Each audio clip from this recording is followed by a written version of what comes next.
প্রিয় দর্শক, USA news online dot com অন্যতম আয়োজন ইউএসএ নিউজ অনলাইন জার্নাল আপনার স্বাগত জানাচ্ছি। আমি শাফাতুল সেলিম। আর ইউএসএ নিউজ অনলাইন জার্নালের 79তম পর্ব। দর্শক, আপনারা জানেন মার্কিন প্রেসিডেন্ট ডোনাল্ড ট্রাম্প গত 20 জানুয়ারি শপথ নিয়েছেন, দায়িত্বভার গ্রহণ করেছেন।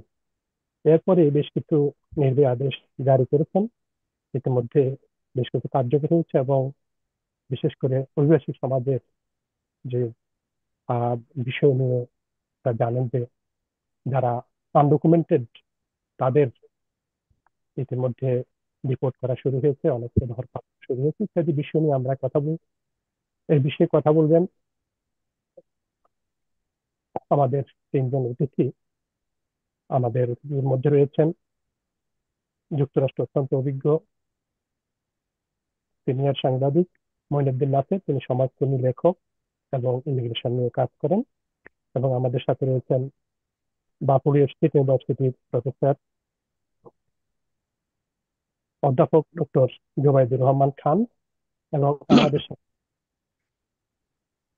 যুক্ত যুক্ত রয়েছেন অতিথি হিসেবে আনিস আহমেদ, যিনি former commissioner, Maryland government commission, Asian and Pacific and south Asian American. তিনি সেখানে কমিশনার হিসেবে 2 দফা দায়িত্ব পালন করেছেন।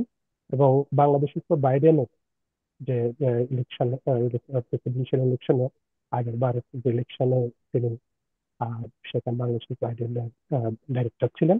তো আমরা এই বিষয় নিয়ে আমরা কথা বলবো যে বিশেষ করে ডোনাল্ড ট্রাম্পের শাসনামল কেমন শুরু হয়েছে, বৈদেশিক সমাজের উপরে কেমন প্রভাব পড়ছে। এই বিষয়ে প্রথমে বলবেন অভিজ্ঞ সাংবাদিক, যুক্তরাষ্ট্রের দীর্ঘদিন তিনি সবকিছু দেখছেন, বিভিন্ন শাসন আমলের সকল প্রশাসনের কার্যক্রম দেখেছেন এবং ইমিগ্রেশন নিয়ে কাজ করেন প্রবীণ সাংবাদিক মনিরুদ্দিন নাসির। নাসির, বার্তা শুরু করবেন। আপনার আপনার জনাব সেলিম শাকত আমাকে আজকের অনুষ্ঠানে যোগদানের সুযোগ দেওয়ার জন্য আমি কৃতজ্ঞ। যে এই যে ডোনাল্ড ট্রাম্পের আপনার এই যে নির্বাহী আদেশের অনেক আগে থেকে বিগত 4 বছর যাবত সে কিন্তু বলে আসছে যে সে আপনার মানে এখানে অবৈধ আহ, যারা আছেন এবং যারা এখানে যে বিশেষ করে সীমান্ত দিয়ে কোনো ইয়ে ছাড়া যারা ঢুকেছেন তাদেরকে তিনি কোনো সেটা যেটা কি বলে যে আপনার কোনো ইয়ে ছাড়া যে কোনো ইয়ে আপনার মানে পোর্টে আপনার কোনো পোর্টে যদি ইয়ে ছাড়া যেমন যারা এন্ট্রি পোর্টে যদি ইয়ে ছাড়া তাদেরকে চেকিং ছাড়া যদি কেউ ঢুকে থাকেন এখানে তাহলে তারা তাদের তাদের বিরুদ্ধে তিনি বিশুদ্ধার করেছেন, অনেকভাবে বিশুদ্ধার করেছেন, অনেকভাবে বলেছেন, যেগুলো আপনারা সবাই জানেন। কিন্তু এখন যে যাদেরকে এই তার তিনি বলেছে যে উনি প্রায় 11 মিলিয়ন ইয়েকে আপনি মানে এখান থেকে বহিষ্কার করবেন এবং সেগুলোকে তিনি বহিষ্কার করার জন্য আর্মি সহ বিভিন্ন এজেন্সিকে তিনি ব্যবহার করবেন এবং মূল দায়িত্ব থাকবে আইসের উপরে। আইস হচ্ছে international customs immigration and customs enforcement agency, এদের উপরে মূল দায়িত্ব রয়েছে। কিন্তু বিগত সময়ে যখন ডোনাল্ড ট্রাম্প আপনার মানে ক্ষমতায় ছিলেন তখন দেখা গেছে আইস এই সংস্থাটা তারা যখন ইচ্ছা এবং মানে তখন যে কাউকেও ধরতেন এবং নিজেরা ইচ্ছা মতো আইন উপস্থিত ক্ষেত্রে আইন প্রণয়ন করতেন এবং সেই আইনের কোনো ব্যাখ্যা ছিল না। এবং দেখা গেছে যে গতবার যদি অনেক ক্ষমতায় ছিলেন তখন দেখা গেছে যাদের কাছে ওয়ার্ক পারমিট আছে এবং যাদের কাছে আপনার ইয়ে আছে যে সোশ্যাল সিকিউরিটি কার্ড আছে এবং যারা নিয়মিত একটা ই করেছে, অ্যাসাইলাম সিক করেছে এবং এখানে রয়েছেন এবং মানে বৈধ পথে আসছেন, তাদেরকেও তিনি ইমিডিয়েটলি ইয়ে করেছে। এই যে ওরা আইস আপনার মানে তাদেরকেও ধরেছেন এবং তাদেরকেও আপনার মানে আপনার এনটিএ নোটিশ টু অ্যাপিয়ার কোর্টে অ্যাপিয়ার করার জন্য সরাসরি এনটিএ দিয়ে দিয়েছে। তবে সেটা দিতে পারে। আইন আইন মানে যে এনটিএ, আমাদের যে অ্যাসাইলাম যারা কাজ করেন, তারা অ্যাসাইলামের যে ইয়েটা পায়, অ্যাকনোলেজমেন্ট অফ রিসিপ্ট, রিসিপ্টে দেখা যায় যে আপনার এই যে এখানে থাকার অনুমতি দেয়, কিন্তু ইচ্ছে করলে আইস তাদেরকে সরাসরি আপনার কোর্টের মধ্যে পাঠাতে পারে। এটা কিন্তু উল্লেখ আছে পরবর্তী লাইনে, সেটা করতে পারে, কিন্তু সাধারণত সেটা করে না। কিন্তু আইস বিগত সময়ে দেখেছি সেটাও করেছে। এখন দেখছি যে যারা মানে 1 বছরের পরে অ্যাপ্লাই করেছে এবং তারা তারা এখনো অ্যাসাইলাম জন্য কাগজপত্র পায়নি, অ্যাসাইলাম অ্যাপ্লাই করেছে কিন্তু কোনো ওয়ার্ক পারমিট বা কোনো কিছু পায়নি, তাদেরকেও গ্রেপ্তার করা হচ্ছে। যেদিন গতকাল আমি শুনেছি যে আপনার মানে সেটা বিভিন্ন পত্রপত্রিকাতে, বিভিন্ন মিডিয়াতে রিপোর্টও হয়েছে, একজনকে অ্যারেস্ট করেছে, সে 2 বছর পরে এসছে এবং তাকে আপনার মানে এখানে গ্রেফতার করা হয়েছে সন্ধ্যে তার বাসা থেকে। আপনার মানে গিয়ে গ্রেফতার করা হয়েছে কারণ সে অ্যাসাইলাম সিক করেছে। অ্যাসাইলাম সিক করার পর তার চিঠি আসছে, কিন্তু অন্য কোনো ইয়ে পায়নি, অন্য কোনো ওয়ার্ক পারমিট বা ইয়ের জন্য অ্যাপ্লাই করার সময় আসা নাই। উনি 2 বছর কিন্তু অতিবাহিত হয়ে গেছে উনি অ্যাপ্লাই এই করতে, অ্যাসাইলাম সিক করার জন্য। সেটা আমার মনে হয় এইটা একটা একটা কজ থাকতে পারে যে উনি সময়ের মধ্যে অ্যাসাইলাম সিক করে নাই এবং কোনো ওয়ার্ক পারমিট নেই এবং কোনো সোশ্যাল সিকিউরিটি কার্ড নাই, এবং তিনি আসছেন এই আপনার মানে ইয়ে দিয়ে, স্থলপথ দিয়ে আসছেন এবং মানে বর্ডার ক্রস করে উনি ঢুকেছেন, এবং কোন দিকে ঢুকেছেন সেটার কোনো অবশ্যই কোনো ইয়ে নাই, কোনো প্রমাণ নাই বা কোনো রকমের এন্ট্রির সময় কোনো ই করা হয় নাই। তা আপনার ওইটা কিন্তু দ্যাট ইজ ট্রু, এটা।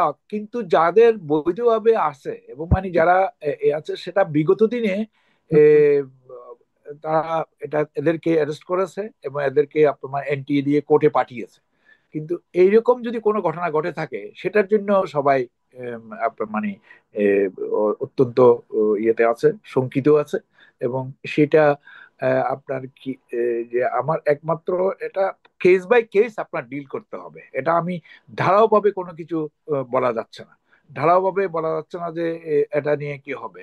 তবে ডিপোর্টেশন যে হচ্ছে, এবং ডিপোর্টেশন যে কোন রকমের কোর্টের মধ্যে না দিয়েই ডিপোর্ট করা হচ্ছে, সেটা প্রমাণ রয়েছে, যেমন প্রচুর লোককে ডিপোর্ট করা হচ্ছে।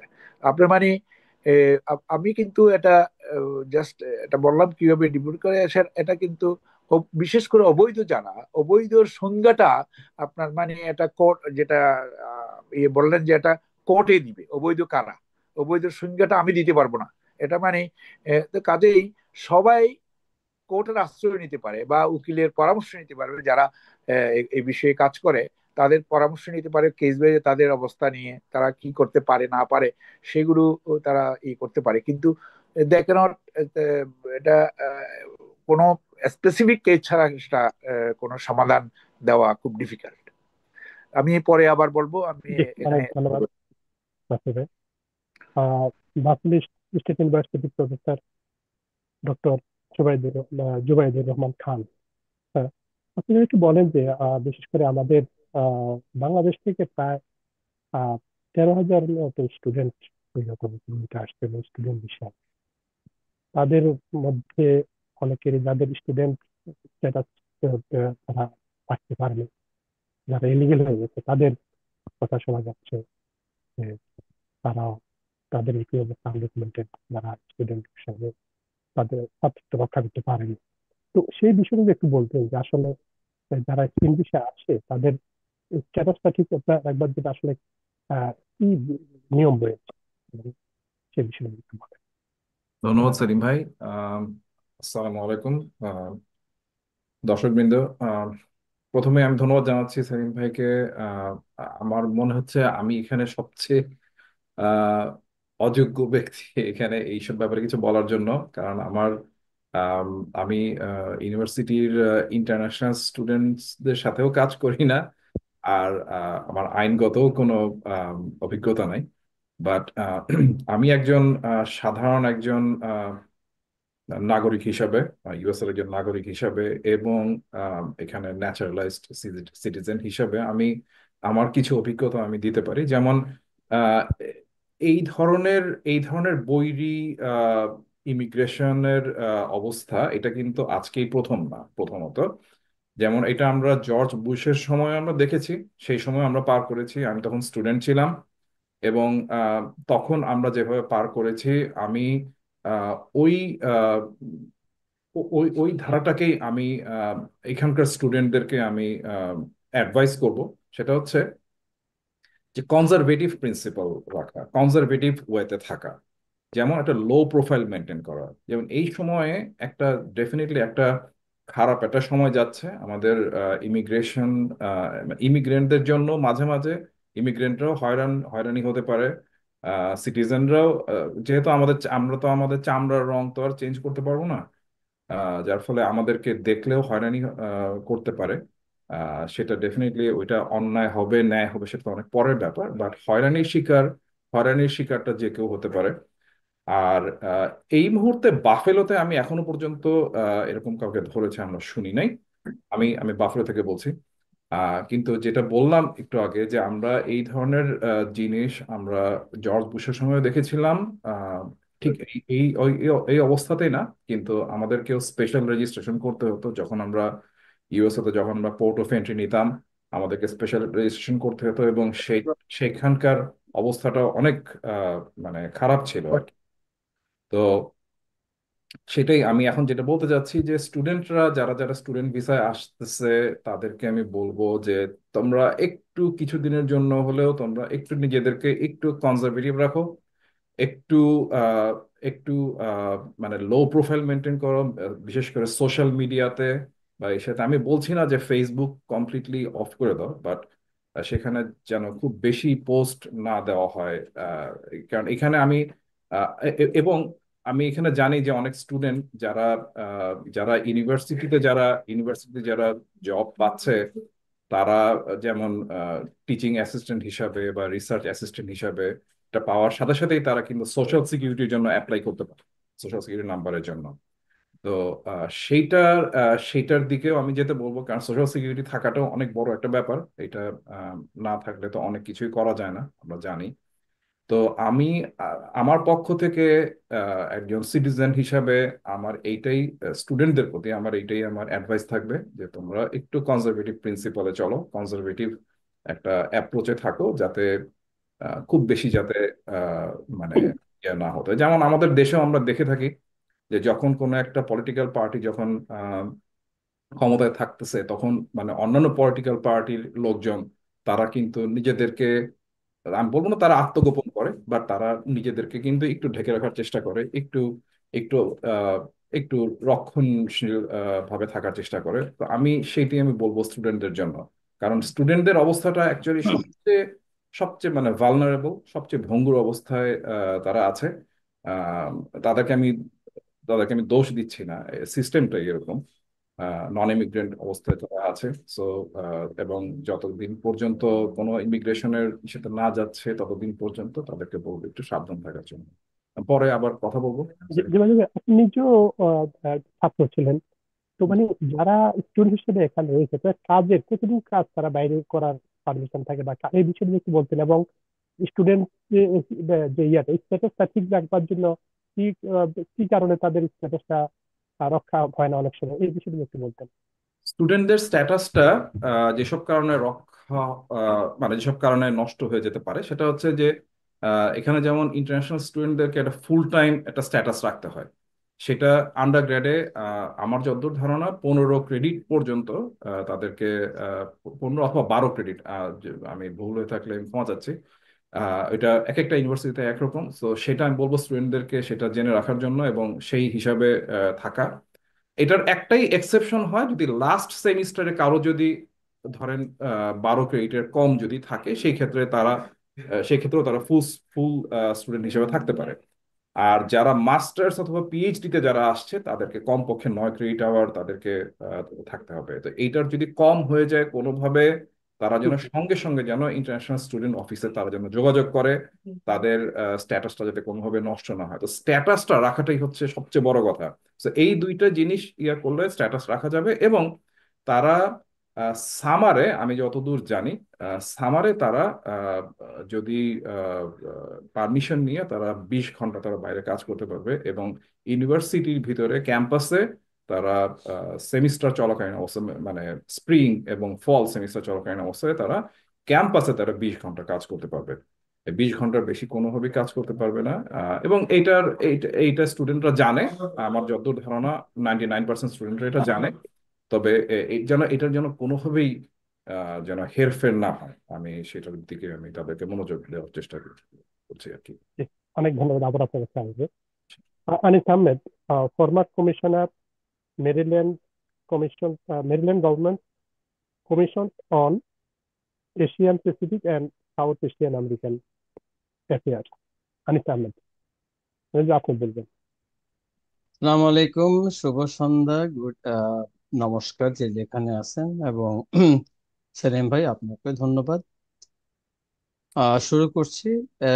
একজন, যদিও বলেন রাজনীতিবিদ বা যেভাবেই বলেন, পাবলিক সার্ভেন্ট, আমি কনগ্রেচুলেশন জানাই ডোনাল্ড ট্রাম্পকে প্রেসিডেন্ট হওয়ার জন্য। আহ, সব এবং যেহেতু উনি প্রেসিডেন্ট, আমরা ওনার নাগরিক, দেশের আইন আমাকে মানতে হবে এবং মানব। তো এখানে একটা প্রশ্ন আমার সিনিয়র ভাই করেছিলেন, একটা অবশ্য প্রশ্ন না, বলছিলেন যে এখানে এক্স্যাক্টলি ডেফিনিশনটা কি। ডেফিনিশন সম্বন্ধে আমারও অত না, আমি আপনাদেরকে খালি এটুকুই বলবো যে গত পরশুদিন আই বিলিভ যে হোয়াইট হাউসে যে প্রথম যে প্রেস ব্রিফিং করে, সে প্রেস ব্রিফিং এ প্রশ্ন এসেছিল যে undocumented immigrants are criminal or not. তো আমি ওই নিউজ ইউকে এই খবরটা আসছে, এটা আপনারা তার মধ্যে এখন যদি আপনারা যদি ভিডিওতে যান হোয়াইট হাউসের, আমার মনে হয় সেটাই দেখবেন। আহ, যেটা বলছে সেটা আমি নিউজ ইউকে থেকে বলছি যে White House insist all undocumented immigrants are criminals, quote unquote. The White House emphasized that the Trump administration views all migrants who are in the country illegally to be criminal who should be deported. They legally broke our nation's law, therefore they are criminal. তো এখানে কিন্তু বুঝে যাচ্ছেন যে তার মানেটা কি। যারাই আইন ভাঙতেছে তারাই কিন্তু ক্রিমিনাল, এবং ক্রিমিনালকে তারা বের করে দেবে, এটা হচ্ছে ডেফিনিশন। এবং এখানে আহ, এভাবেও আমি শুনেছি, আমি জানি না, মনে করেন কেউ যদি ভিসাতে আসে এবং ভিসা যদি এক্সপায়ার হয়ে যায়, সেটাও নাকি তারা বলছে যে এটাও আপনার আইন ভঙ্গ করছেন। তো এটা আইনজ্ঞদের ব্যাপার, আমার বলার কিছু নেই, বাট আমি যা শুনছি তাই। তবে অ্যাজ এ সিটিজেন, আমেরিকান একজন সিটিজেন হিসাবে আমার এই দেশের আইন আমাকে মানতে হবে এবং মানবো। আজকে বোধহয় আপনারা জানেন, সেটা হচ্ছে লেকেন রাইলি অ্যাক্ট, যেটা প্রেসিডেন্ট ট্রাম্প যেটা সই করেছেন কংগ্রেস এবং সিনেট থেকে পাশ হওয়ার পরে। এটা কিন্তু এমনই আইন যে আইনে আপনি যদি কেউ যদি চুরি করে, এমন বার্গলারি করে, কিংবা কোনো ল এনফোর্সমেন্টকে আঘাত করে, কিংবা কোনো মারাত্মক কোনো কিছু করে, তাহলে কিন্তু সে ডিটেনশন, অর্থাৎ তার জেল হবে। এবং এই তারা যেহেতু ক্রিমিনাল হয়ে যাবে, অর্থাৎ তাদের ডিপোর্টেশনটা, এটা কিন্তু ওইটা লেখেন নেই, কিন্তু লেখেন রাইলি অ্যাক্ট আপনি যেটা এই কিছুক্ষণ আগে প্রেসিডেন্ট ট্রাম্প সই করেছেন, বোধহয় ঘন্টা খানেক বা 2 ঘন্টা হবে। এটা যেহেতু অ্যাক্ট, এটা বোধ কংগ্রেস এন্ড সিনেটে পাশ করেছে, অবশ্যই এটা আইন। আহ, আর আরেকটা জিনিস আমি আপনাদেরকে বলি, সেটা হচ্ছে যে প্রেসিডেন্ট ট্রাম্প যখন তার প্রথম ইনগুরেশনে বক্তৃতা দিয়েছিলেন, তিনি কিন্তু একটা শব্দ ইউজ করেছিলেন। সে শব্দটা হচ্ছে কার্টেল। আহ জোবাস সাহেব উনি প্রফেসর মানুষ, উনি কার্টেলের মানেটা ভালো বলতে পারবেন। তবে যতটুকু জানি কার্টেল শব্দটা কিন্তু একটা ব্যাপক। এখন যদি আমি এভাবে ধরি, আই মে বি রং, এখন যদি দেখা যায় যে কোনো আইনজ্ঞ যদি এমন কোনো কিছু করছে যেটাতে দেখা যাচ্ছে যে আনডকুমেন্টেড এর ব্যাপার মানে তার উদ্বুদ্ধ হচ্ছে, কিংবা মিডিয়াতে, এগুলো আমি জানি না যে কার্টেলের পর্যায়ে পড়ে কিনা। তবে কার্টেল মানেটা কিন্তু ব্যাপক, এবং সে ততটুকু ক্ষমতা ধারী মানুষ। আহ, অনেক ক্ষেত্রে কোর্টে চ্যালেঞ্জ হচ্ছে, সেটা কোর্টের ব্যাপার, সেটা আমরা সবাই যে যাই হোক আমরা সেটা মানতে বাধ্য এবং নেব। অ্যাজ এ সিটিজেন আমাদেরকে দেখতে হবে যে আমরা নিয়ম মাফিক চলছে কিনা। আমার কলিগ অনেকেই বলা বলি করছেন যারা এই দেশের জন্মগত নাগরিক, যারা আহ, তাদের বংশ ধরে নাগরিক, তারাও বলছে যে এখন তারা পাসপোর্ট নিয়ে তারা সাথে নিয়ে তারা ঘুরবেন। আমার কলিগ দুইজন সাথে পাসপোর্ট নিয়েও আসছে, যারা জন্মগত আমেরিকান নাগরিক। শুধু তাই না, তারা বংশগত, অর্থাৎ তার দাদা দাদি নানা না তার উপরে, তারাও বলছেন। তা আমাদের কথা হচ্ছে যে আহ, আমাদের এটা সবারই উচিত। আমি মনে করি এটা যার যার ব্যক্তিগত ব্যাপার। পাসপোর্ট অথবা তার গ্রিন কার্ড তো অবশ্যই রাখতে হবে। রেখে একটা যেন কোনো একটা পরিস্থিতি যেন মুখাপেক্ষী না হয়। তো আহ, এই জিনিসটা আমাদের অবশ্যই করণীয়। আহ, আর আরেকটা জিনিস যেটা হচ্ছে সেটা হচ্ছে যে এই পর্যন্ত আইস যাদেরকে ধরেছে তাদের কিন্তু তাদের বোধ একবার পুঙ্খানুপুঙ্খ বিচার করে ধরেছে, আমি যা শুনতে পাচ্ছি, যা দেখছি। তার মানে এখানে এমন কোনো কিছু করে নেই পর্যন্ত যেটা তার ক্ষমতার বহির্ভূত। তো আমার মনে হয় যেন রাইট ট্র্যাক। এবং আমি জানি অনেক ডেমোক্রেটিক লিডাররাও এই পদক্ষেপে সাপোর্ট করছে, আমিও সাপোর্ট করি। তবে এইটুকু যে আমাদেরকে আইন মেনে চলতে হবে। আমি এইটুকু বলে এখন শেষ করছি। অনেক ধন্যবাদ। মনিরুদ্দিন নাসির, নাসির ভাই। আচ্ছা, এই যে এটা অত্যন্ত যে আলোচনার যেটা সূত্রপাত হয়েছে সেটা অত্যন্ত ব্যাপক। যেমন মানে ডোনাল্ড ট্রাম্প আজকে যেটা সই করেছেন, আজকে যে এটা সই করছেন সেটা হচ্ছে যে আমি একটু করে সেটা অ্যাকচুয়ালি উনার পাওয়ার এক্সপান্ড করা। উনি যেটা আজকে যেটা সই, উনার পাওয়ার এক্সপান্ড করবেন, উনার লিগেল পাওয়ার ওনার এবং মানে উনি এইটা কিন্তু লিকেন আগ্রহ রাইলি অ্যাক্ট। হ্যাঁ, সেটা এক্সপান্ড করেছে। একলু আমরা আমেরিকান সিভিল একলু যেটা সিভিল লিবার্টিস ইউনিয়ন যেটা আছে সেটা তারা কিন্তু এটা বলে দিয়েছে already, they will challenge it. এখন এটা চ্যালেঞ্জ হবে এবং মানে ইয়ে হবে সেটা জানি না। তবে ডোনাল্ড ট্রাম্পের ইন্টেনশন ইন্টেনশন এই পর্যন্ত যেটা দেখা গেছে এটা দুটো। একটা হচ্ছে যে তিনি তার পাওয়ারকে উনি এনহান্স করতে, এক্সপানশন করতে চায়। আরেকটা হচ্ছে যে তিনি আপনার এখানে তাদের ট্যাক জায়েন্টস যারা আছে তাদেরকে লিবার্টি দিতে চায়, তাদেরকে সুযোগ দিতে চায়। এই যে আপনার মানে ইমিগ্রেশন বিতাড়নের অন্যতম কারণ হচ্ছে যে ট্যাক জায়েন্টসদেরকে সুযোগ দেওয়া, যাতে এখানে যাতে কাজ করার কোনো লোক না রাখে এবং টেকনোলজির মাধ্যমে, ডিজিটালের মাধ্যমে তারা এগুলি করতে পারে। আপনি দেখছেন যে সর্বশেষ বিল গেটস পর্যন্ত ডোনাল্ড ট্রাম্পের সাথে দেখা করেছে ট্যাক জায়েন্টসদের। আগে জুকারবার্গ, তারপরে আপনার বেজোস এবং মানে ওই যে আপনার এলেন মাস্ক, উনি এরা তো ইয়ে করেছে। কিন্তু পরবর্তীকালে আবার আপনি মানে লক্ষ্য করবেন খুব রামস্বামী কিন্তু যদিও ইন্ডিয়ান ইন্ডিয়ান বংশোদ্ভূত, তিনি কিন্তু কিছুটা আপনার মানে ট্যাগ জায়েন্টসদের বিরুদ্ধে তিনি কিছুটা কথা বলেন, যে কারণে উনাকে গত পরশু দিন উনাকে সমালোচনা করেছে ডোনাল্ড ট্রাম্প যে উনি অনেক কিছু বোঝেন না, দ্যাটস অল। এখন ডোনাল্ড ট্রাম্প যেটা আমেরিকান যে উনি নির্বাচিত প্রেসিডেন্ট, দ্যাট ইজ ট্রু। নির্বাচিত প্রেসিডেন্ট মানে এখানে সবকিছু লিগেল সেটা না। যারা নির্বাচিত প্রেসিডেন্ট তারা যে সবকিছু লিগাল করেছে সেটা না। যেমন ডোনাল্ড ট্রাম্পের বার্থ রাইট যেটা সিটিজেনশিপ যেটা ই করে, এটা কোনোভাবেই এটা আপনার মানে লিগেল না, এটা কোনোভাবেই কনস্টিটিউশনের ভিতরে না। সে কিন্তু এটা করছে যে গায়ের জোরে, এটা অনেকটা গায়ের জোরে করছে যে আপনার মানে বার্থ রাইট এখানে থাকবে না। What is this? It's constitution, you have to change the constitution. সেটা না করে সে যেটা করছে সেটা হচ্ছে সে তার নিজের পাওয়ারটাকে ইচ্ছাকৃতভাবে সে ডোমিনেট করার জন্য সেটাকে এক্সপান্ড করতে চায়।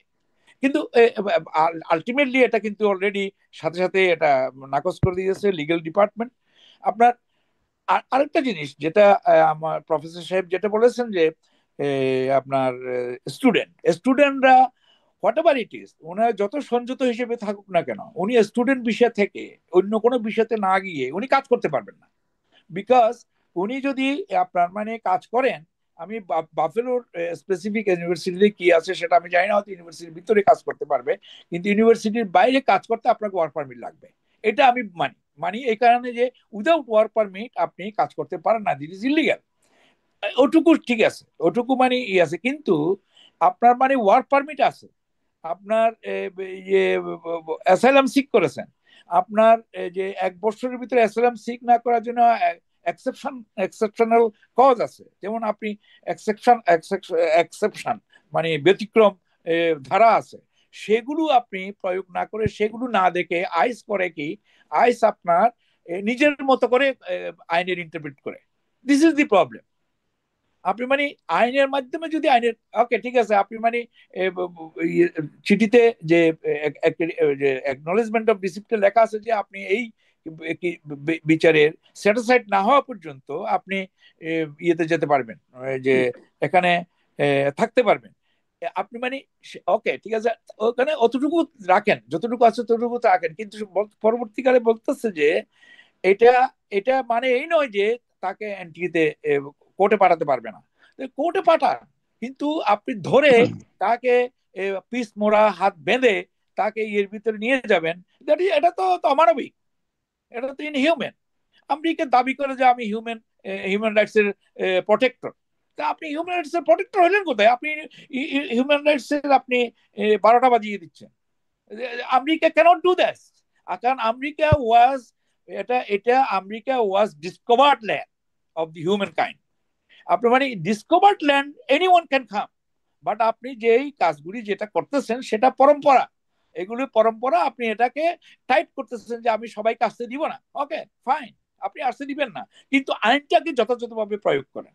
এখন ডোনাল্ড ট্রাম্প আপনার মানে তিনি তিনি যেভাবে করছেন সেটা তো রিপাবলিকানদের অনেকে মানে না, যেমন ফ্লোরিডার মধ্যে রিপাবলিকান কংগ্রেসম্যান, রিপাবলিকান আইন প্রণেতা যারা, তারাই কিন্তু ডিভিশন হয়ে গেছে, তারাই কিন্তু ডিসেন্টিসের বিরোধিতা করতেছে। আপনি মানে দেখেন সেগুলো সেগুলো কিন্তু রিপাবলিকানরাই এটা সহ্য করতে পারছে না।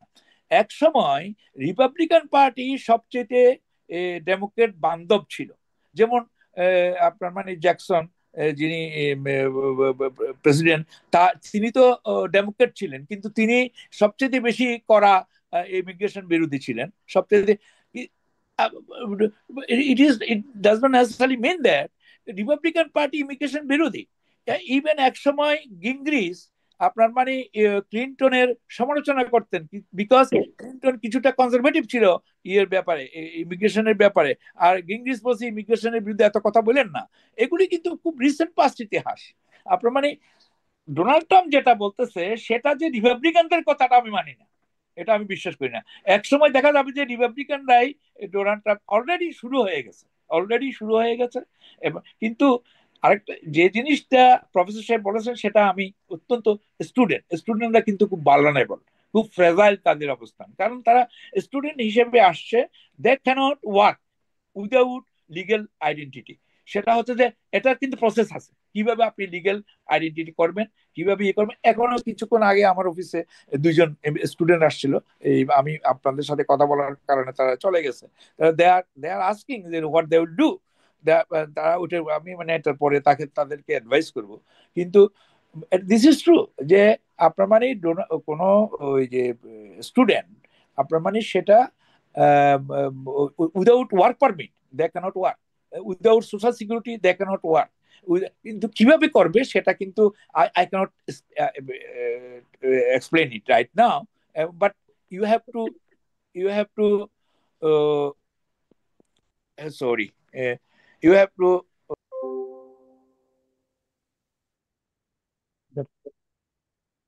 নাসিবের লাইন ডিসকানেক্ট হয়ে গেছে।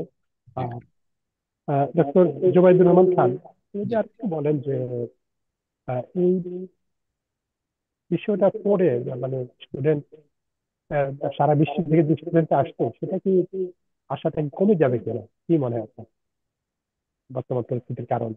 দেখুন, কিছু তো অবশ্যই কমবে, কিছু তো অবশ্যই কমবে। যেমন আহ, এই এই এই মুহূর্তে আপনারা যারা যারা ইউটিউব বা ইয়ে ফলো করেন, ইউটিউবে অবশ্য অনেক অনেক সময় অনেক ভুয়া নিউজও আসে, বাট আমি সেদিন একটা ইউটিউবে একটা ইয়ে দেখছিলাম যে ইন্ডিয়ান স্টুডেন্টদের উপরে বা ইন্ডিয়ানদেরকে ভিসা দেওয়ার ব্যাপারে অনেক দেশেই আজকাল কড়াকড়ি আরোপ করছে।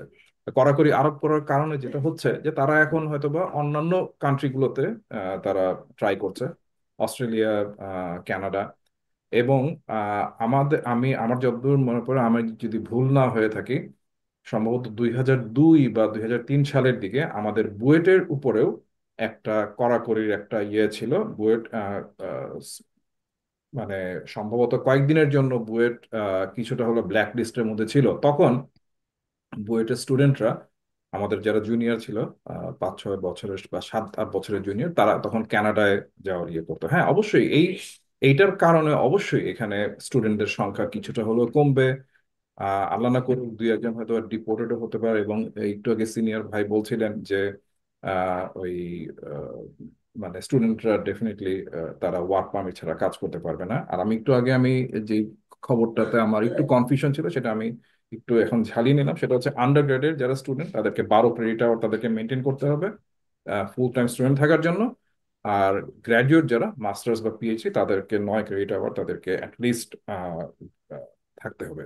এক্সেপশন শুধুমাত্র লাস্ট সেমিস্টারে, সেটাও which is very much reasonable, যে লাস্ট সেমিস্টারে তাদের যদি 6 ক্রেডিট আওয়ার বাকি থাকে, সেই 6 ক্রেডিট আওয়ারই সেটার জন্য তাদেরকে সেই ইন্টারন্যাশনাল স্টুডেন্ট অফিসের সাথে যোগাযোগ করে, তাদের সাথে কথা বলে। সো এখানে আমি একটা জিনিস বলবো যে স্টুডেন্টদের যখনই কোনো কনফিউশন হবে, তারা যেন সঙ্গে সঙ্গেই ইন্টারন্যাশনাল স্টুডেন্ট অফিসের সাথে যেন যোগাযোগ করে, যে আমার স্ট্যাটাসটা নষ্ট হয়ে যাচ্ছে না তো, আমার স্ট্যাটাসটা ঠিক আছে তো, এবং যদি নষ্ট হয়ে থাকে আমি কিভাবে এটা পুনরুদ্ধার করতে পারি। পুনরুদ্ধার করাটা আসলে খুব কঠিন স্টুডেন্ট অবস্থা থেকে। এটা এটা একটু আগে আমিও বলেছি এবং সিনিয়র ভাইও বললেন যে স্টুডেন্টরা আসলেই অনেক অনেক ভালনারেবল কন্ডিশনে থাকে, অনেক ভঙ্গুর অবস্থায় থাকে। তো তাদেরকে আসলেই সবসময় প্রস্তুত থাকতে হবে এইসব ইয়েগুলোর ব্যাপারে। তো আহ, আবার কথা বলবো তাহলে। যে অনেক ধন্যবাদ আপনাকে। হ্যাঁ, আনিস আহমেদ, আনিস ভাই, আমরা শেষ করবো। আমি এটুকুই বলবো যে একটু আগে যে সিনিয়র ভাই বলেছেন, এখন ব্যাপারটা হচ্ছে আমিও আইনজ্ঞ নন, উনিও আইনজ্ঞ নন, প্লাস আমরা কোনো পলিসি মেকার না।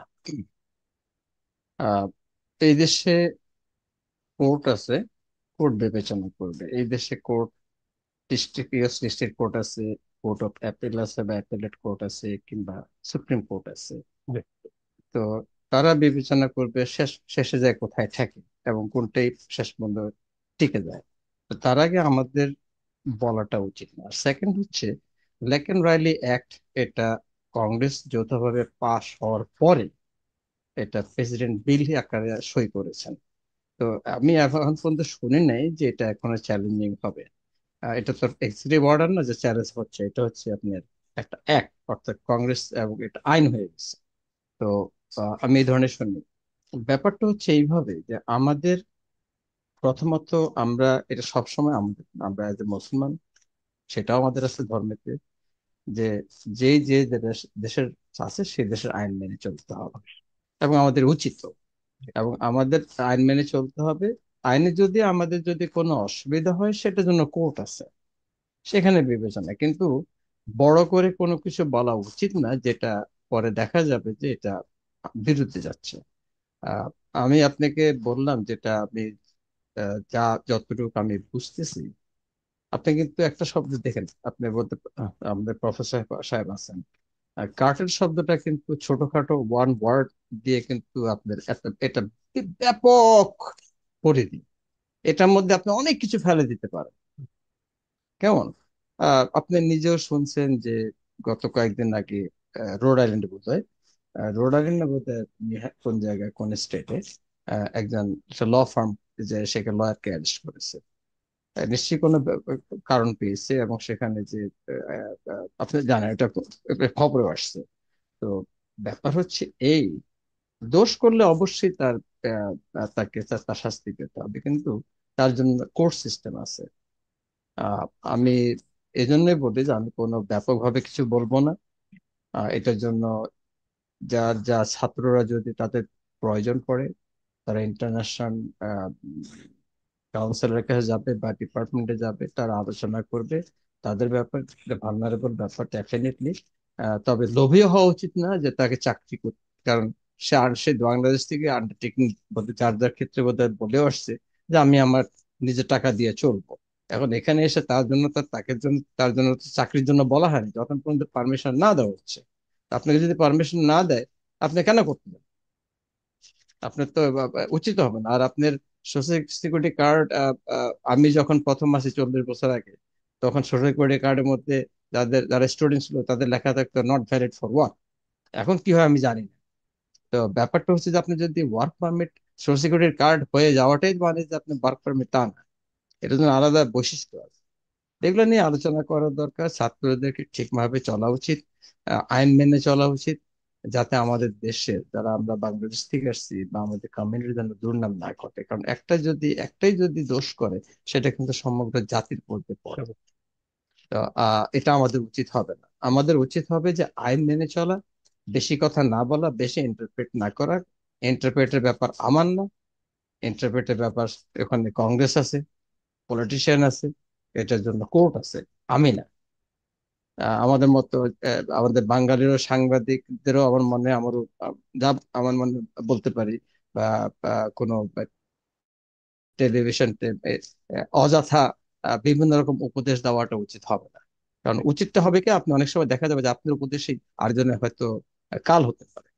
তো এই জন্য আমিও মনে করি যে আমাদের বাংলাদেশে যে কমিউনিটি আমেরিকাতে আছে, সব ধরনের যারা যে যে যে ক্ষেত্রে আছে, তারা যেন আইন মেনে চলে। এবং এই দেশটা এমনই একটা দেশ যেখানে আপনি কোর্টে যেতে পারেন। আপনি যদি মনে করেন যে আপনার বৈধতা আছে, তা আপনি কোর্টে যাওয়ার পর আপনাকে তো ধরে বেঁধে কেউ পাঠাচ্ছেন না। আপনাকে ধরে বেঁধে তো কেউ তো নিচ্ছে না। আপনি যদি আপনার কাগজপত্র থাকে এবং বৈধতা থাকে সবকিছু দেবে পারে, নিশ্চয়ই আপনার সে অধিকার আছে। অতএব এইভাবে ইন্টারপ্রেট আমাদের করা উচিত হবে না। কারণ আপনাকে আমি বললাম হোয়াইট হাউস কি ডেফিনেশনটা, মানে যেভাবে এক্সপ্লেন করলো, আনডকুমেন্টেড এবং লিখ এন্ড রাইটে যেটা পাস হলো, এটা কিন্তু আমরা কিন্তু মুখ দিয়ে অনেকখানে দেখবেন যে অনেক কিছু বলে বেড়াচ্ছে, এটার সাথে কিন্তু এখন আর সামঞ্জস্য নাই। আইন বলে একটা আর তারা বলে আর একটা। অতএব আমাদের উচিত হবে যে আমরা ইন্টারপ্রেট না করা, আইন মেনে চলা, এবং এটার জন্য দরকার পড়লে যদি কোনো কারো যদি অসুবিধা, কোর্ট আছে, কোর্ট সিস্টেমে যাবে, লয়ার আছে, তারা সে ডিল করবে। এটাই আমাদের। এবং যারা কথা বলবে অবশ্যই বুঝে শুনে বলবে, আইন বুঝে জেনে শুনে বলবে, সেটা সবাই বলা উচিত। তো অনেক ধন্যবাদ আনিস আহমেদ, ডক্টর জুবাইদুর রহমান খান এবং প্রবীণ সাংবাদিক মইনুদ্দিন নাসের। আপনাদের সবাইকে অনেক অনেক ধন্যবাদ, এবং দর্শক যারা আমাদের সাথে ছিলেন আপনাদেরকেও ধন্যবাদ। আজ আমরা এখানে শেষ করবো। ভালো থাকবেন, সুস্থ থাকবেন, নিরাপদ থাকবেন। ধন্যবাদ সবাই। ধন্যবাদ আপনাকে।